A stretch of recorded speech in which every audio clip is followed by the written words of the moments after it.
Hey guys, welcome to digital Yaan. तो आइए हम लोग रिप्रोडक्टिव हेल्थ का एक नया लेक्चर स्टार्ट कर रहे हैं, लेक्चर नंबर 1। तो सबसे पहले आज हम लोग रिप्रोडक्टिव हेल्थ का इंट्रोडक्शन लेक्चर करेंगे। कौन सा लेक्चर करेंगे? Introduction lecture.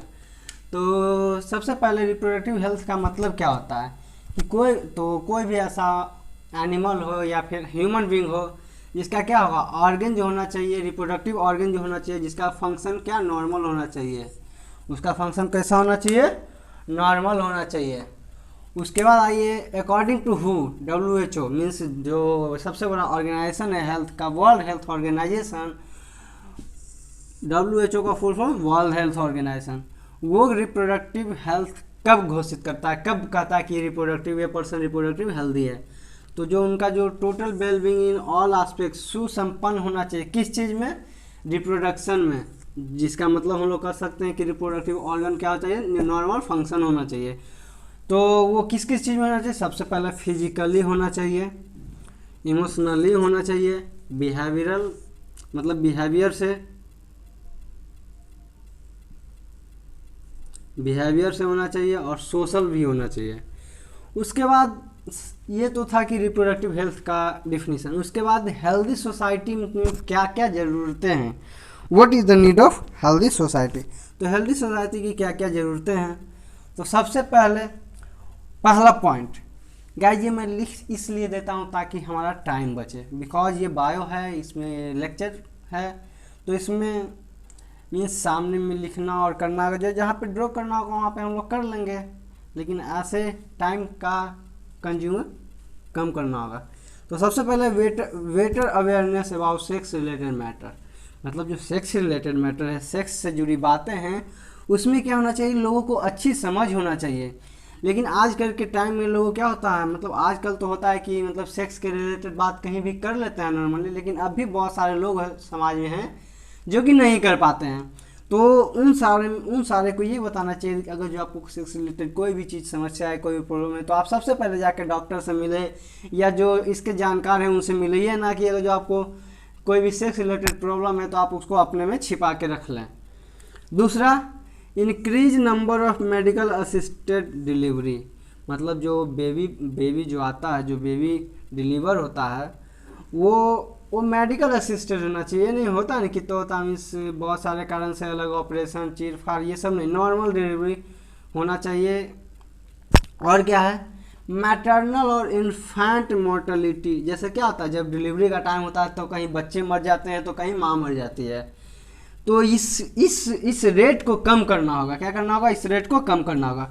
उसके बाद हम लोगों ने क्या लिखा है? Increase number of couples with a small family. Couples तो इंक्रीज करना है, लेकिन उसका फैमिली कैसा होना चाहिए? 2। इसके बाद मैं बताऊंगा RCH प्रोग्राम और फैमिली प्लानिंग कब हुई थी, कैसे करना है।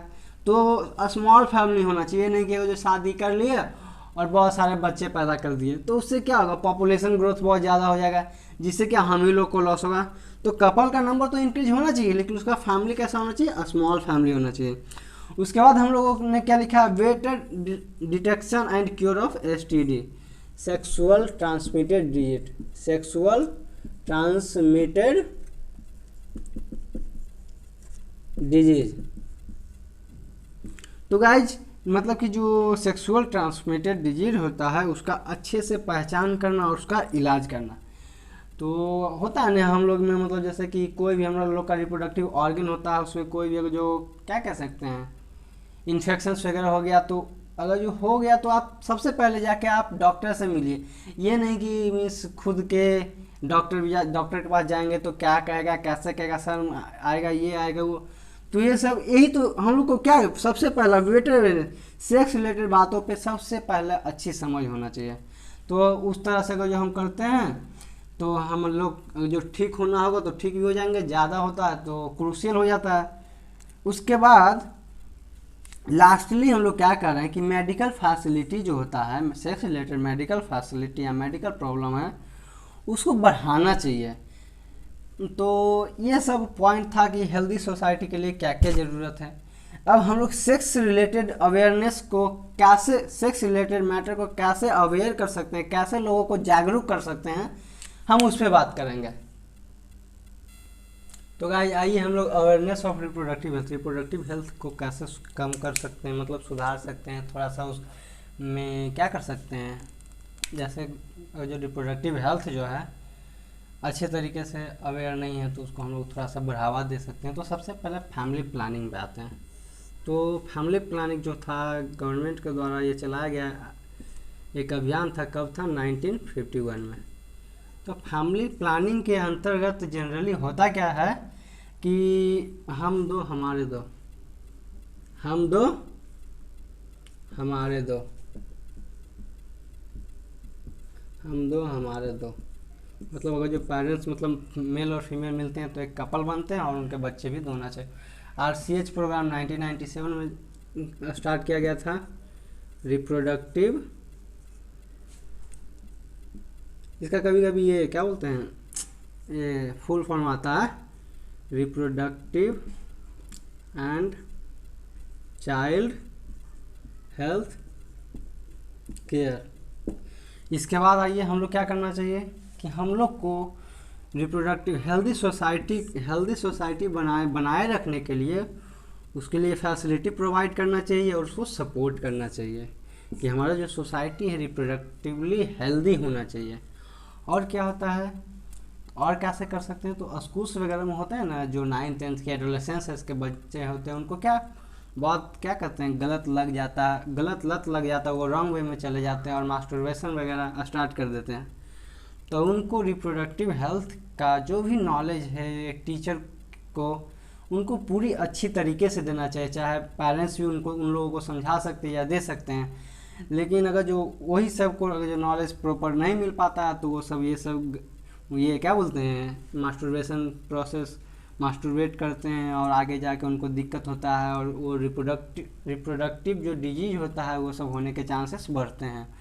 तो स्कूल वगैरह में उन लोग को एकदम प्रॉपरली बताना चाहिए ही है। और उसके बाद मैरिज जो पीपुल है या फिर मैरिजेबल मतलब कि जो शादी करने वाले हैं उनको क्या क्या इनको कुछ चीज़ें बताना चाहिए जिससे क्या हो आगे रिप्रोडक्टिव हेल्थ में हेल्प मिले। तो सबसे पहले उनको क्या बताना चाहिए, बर्थ कंट्रोल मेथड। तो देखिए गाइस बर्थ कंट्रोल मेथड कहने का मतलब ये नहीं है कि उनको एक भी मतलब आगे फैमिली में एक भी ऑफस्प्रिंग नहीं होना चाहिए। तो वो हाँ ठीक है एक दो मतलब स्मॉल फैमिली होना चाहिए, नहीं कि अब लाइन पे लाइन लगा रहे हैं तो वो चीज़ नहीं होना चाहिए। तो पहला था बर्थ कंट्रोल मेथड। और क्या क्या उनको how to care of a pregnant female, मतलब प्रेग्नेंट फीमेल को कैसे केयर करें, प्रेग्नेंट फीमेल को कैसे केयर करें। और क्या कर सकते हैं, तो ब्रेस्ट फीडिंग का आइडिया हम लोग दे सकते हैं कि ब्रेस्ट फीडिंग से क्या क्या फ़ायदे हैं, ब्रेस्ट फीडिंग। और पोस्टनैटल केयर,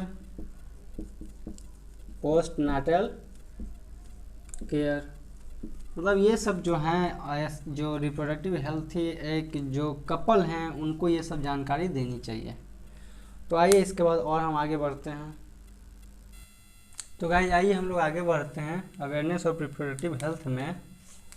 तो इसमें से सबसे पहले गेटिंग सक्सेस, जो गवर्नमेंट प्लान कर रही है कुछ उसमें से सक्सेस होना बहुत ज़रूरी है। उसके लिए क्या चीज़ चाहिए, need a strong support and infrastructural work, मतलब जो स्ट्रक्चर आप लोगों ने बनाया, जो स्ट्रक्चर गवर्नमेंट ने बनाया उस पर काम होना चाहिए। तो इसमें से हमको सबसे पहले मेडिकल का जो भी सुविधा है उसको प्रोवाइड करना है। दूसरा care of reproduction related problems, अगर जो किसी को रिप्रोडक्शन रिलेटेड प्रॉब्लम है तो उसका केयर करना।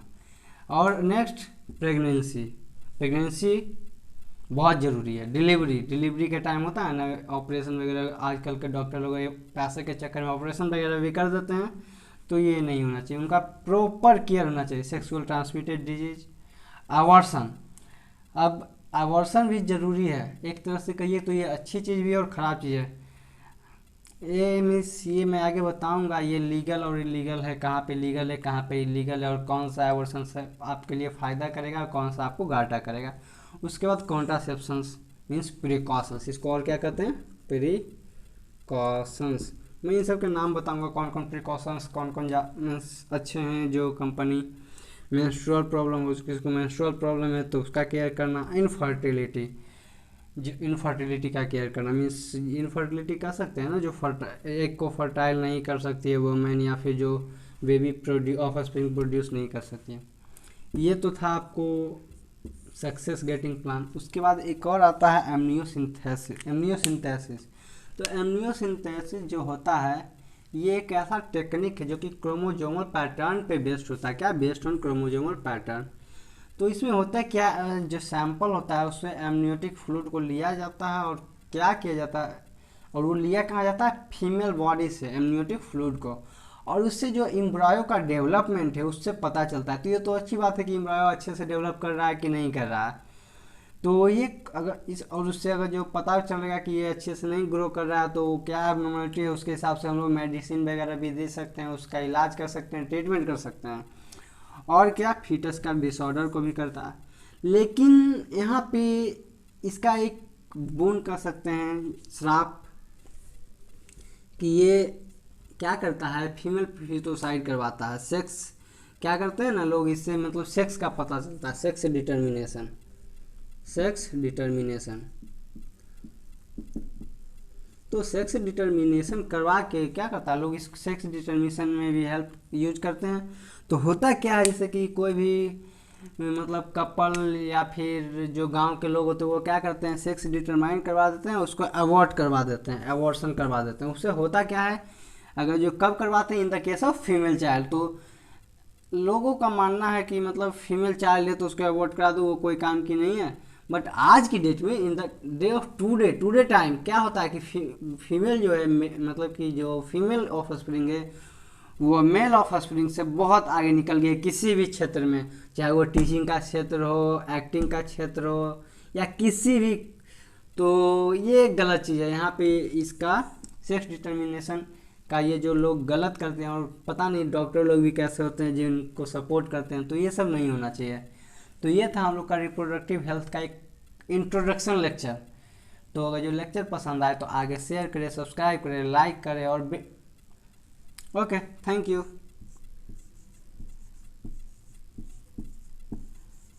मिलते हैं रिप्रोडक्टिव हेल्थ के और नेक्स्ट ऑसम सा लेक्चर में। तो वेरी वेरी थैंक यू।